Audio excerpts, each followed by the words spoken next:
Should there be public unions? Well, if you pull out our Constitution, you pull out the Constitution, if you pull, it's right there. If you pull out the Constitution, it'll tell you that the right to assemble is guaranteed in the Constitution. There is inherently problems with public unions. It's built into the process, it's built into the system.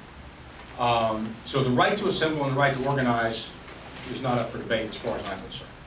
Should cities and counties and states be required to collective bargain with these representatives? No. Okay? That's not part of the Constitution. Okay? And in fact, it doesn't work. Okay? Why? We know why it happens. Okay? How did all these people get elected to these offices? They took money from the unions. Okay? That tells you right. That's like an earmark. Okay? Can't stand earmarks. First time I learned about earmarks several years ago, I said, "What is this deal? Okay? What is this? Pay for play? Okay? You sent me here, you gave me a donation, and now you want to come and have me give you back taxpayers' money? That's not why I'm going to Washington. Okay, I would never do that." And they created a system that has wrecked our economy. The unions created a system, okay, that wrecked our states in some respects. Unions created a system that wrecked our automobile industry. Okay, what's going on right now in Charleston, South Carolina, is anti-American. It's absolutely anti-American. To tell the Boeing company that they can't put a brand new billion-dollar plant in Charleston, South Carolina to make sure that they can build the aircraft that they've committed and contracted to make is un-American. And when you start jamming people onto the National Labor Relations Board that are going to skirt the Congress and skirt the will of the people, it's wrong. I think you just answered this, but tell us your philosophy on subsidies and earmarks. I could talk another 15 minutes about that. You step back for a moment and you look at how things happen, why things happen, and what's the result. Okay, when you're a young kid and you do something, and in my case, I was a young cook and, touched the damn oven once too often and you burn yourself, okay? We have to learn from our past, okay? The history of our country has been phenomenal, okay? But no one likes where we are and no one is comfortable with where we're going, okay? And that's why we're seeing new leaders elected to Washington. Because we need leaders up there that aren't concerned about whether they're getting a government pension. They're not concerned about their next elected office. Okay? They don't spend 10 years in Tallahassee, get term limited out, and decide now they're going to run for another office. Okay? That's not the way our forefathers wanted this to work. They wanted people like you to go to Washington and serve for 2 years, or 6 years, and then come back and do what you did for a living. Okay? Politicians have made serving in Congress a living, okay? And that's part of the problem, okay? If you're more concerned about your career than the decisions you don't make good decisions. Fortunately, I'm in a position, I'm not Rick Scott, but I am in a position where I can do this, okay? And I need a lot of money to get elected, okay? But I don't need any money to stay there, okay? And I am the type of person that will always do what I feel is right to. And I think that's the type of people and the type of leadership we need in Washington. There is a budget crunch and you have to reduce spending. Which of the agencies' budgets would you reduce? The EPA, the DOE, the FDA? All of the above. Right now, I think things like the EPA would probably be on the top of my list, because the EPA, and we know it right here in Florida, first of all, it skirts. It's another one of these agencies that skirts, the Congress. Okay, the oversight's not there. Okay, and they have the ability to parachute in to the smallest town or the smallest business and make unnecessary demands. So I believe that all of the agencies that you talked about can be streamlined and can be cut, okay? EPA, there's some things going on there that need to be going on. I grew up on the banks of the Indian River, and I remember when you couldn't drive down that river because of the stench, okay? And so there's programs that cleaned up that river, okay? That should be the Department of Interior's job, okay? Let's take that and let's cut that EPA budget by 50 or 60%, and let's take the programs that are necessary to protect, and we live in an environmentally sensitive state, to protect bad people from doing bad things to all of us, okay? Education, my views on education are, keep it to the lowest common denominator, okay? And don't mandate, okay? Take all that money we're spending in Washington on education, give it to the states, put it in the teachers, and we'll have better education. I believe that. What is your opinion of climate change science? It's been an underground, okay, effort that's been going on for decades. You know, most of it started, you know, part of it started with the United Nations initiative to, you know, to gain control over actions that were taken, and it's been covered up or blanketed by this underground effort. I don't believe the United Nations or anyone outside America should be dabbling in what's going on in the United States. You know, America can take care of itself. America's always first. We understand what's right for our country, and we don't need other people, whether it's other laws that are coming from outside the country, or other mandates, or other initiatives that are being brought into our country and in our states and to our local communities, destroying America. What is the purpose of climate change regulations? You know, all of this effort with green technology and the governments, whether it's the United Nations or our own EPA or other mandates that come out of the government, in my view as a business person, okay, are barriers to our economy. And right now, in today's world, we can't stand one more barrier. I don't think it's a priority. I don't think it's something we should be investing millions and millions and billions of dollars in. And I look around and I say America's the best place to live. It's the best place to raise a family. It's the best place to be successful. Get government out of our lives and let Americans do what they do best.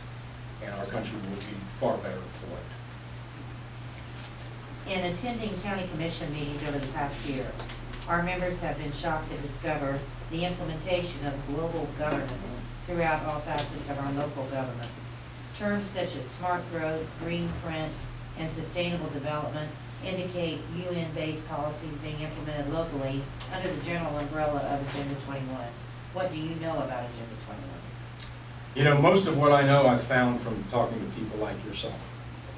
Because until about 2.5 years ago, I'd never heard about it, okay? I didn't know what was going on. Maybe because I was more concerned about cooking steaks and pizza than I was what was going on in our county commission meetings. But I think it's a wake-up call, a huge wake-up call for our country. It's a huge wake-up call for all of us to fully understand where some of these programs are coming from. I can remember many years ago when I was active in the National Restaurant Association, very active, we uncovered a huge initiative by the labor unions to infiltrate city commissions and county commissions. Okay, they had a lot of control and they had a lot of input in what was going on in Tallahassee or Washington, particularly in some of the upper Midwest cities. But they know that if you start at the bottom and you infiltrate and you gain control over the local governments and county governments, that you can influence behavior and you can influence the direction of the country.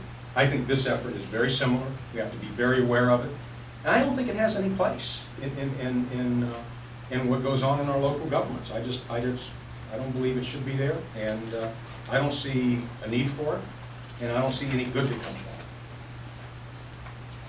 it. Are there any conditions under which international law should be considered or applied to the United States, for example, for gun control, Sharia law, or parental rights?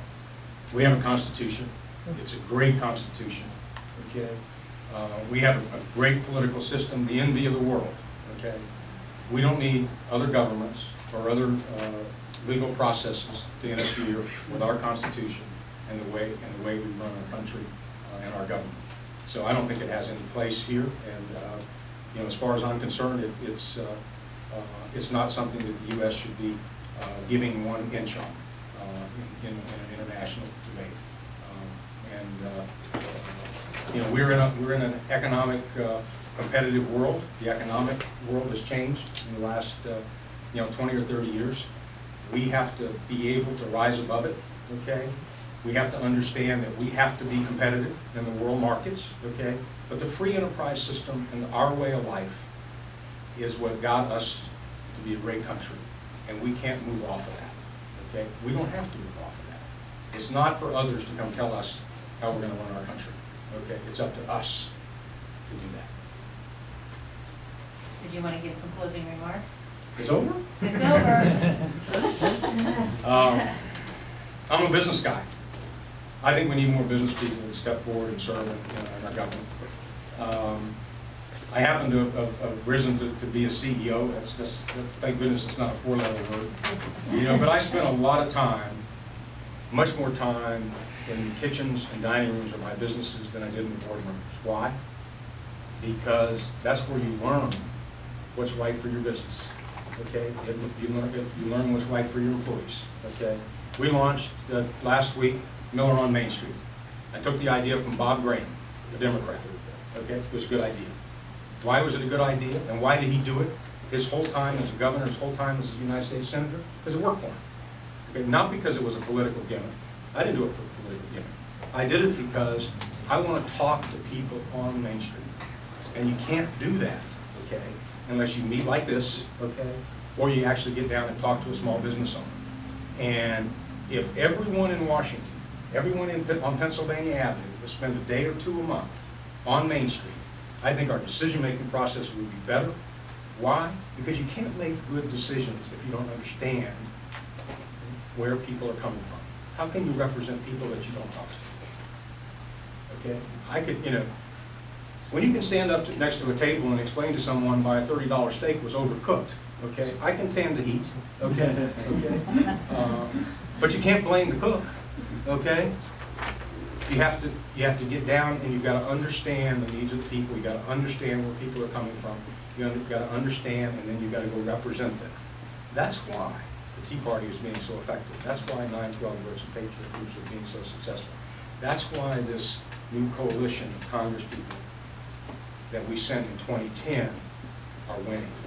Okay, small group of Congress people are winning because why? They're the voice of the people. And the voice of the people is the loudest voice in the room. Okay, despite the fact they didn't have the numbers, okay, and they didn't get everything we wanted, okay, and I'm not bad-mouthing anybody that voted for that bill or against that bill, because it was a very tough vote. The win came, and the win will come over the next 12 to 24 months when we take control of the Senate, and we all need to live for the, for the next day, okay? I suggest to people, put it behind you, okay? If we elect people to Congress and the United States Senate that will vote with us 9 out of 10 times, thank the Lord, okay? Because we've had a Congress and a United States Senate between 2008 and 2010 that didn't vote with us 1% of the time. And Bill Nelson, 98% of his votes were Barack Obama votes. Let's replace Bill Nelson in the United States Senate. Let's elect a good conservative Republican. Thank you very much. I appreciate it. Thank you very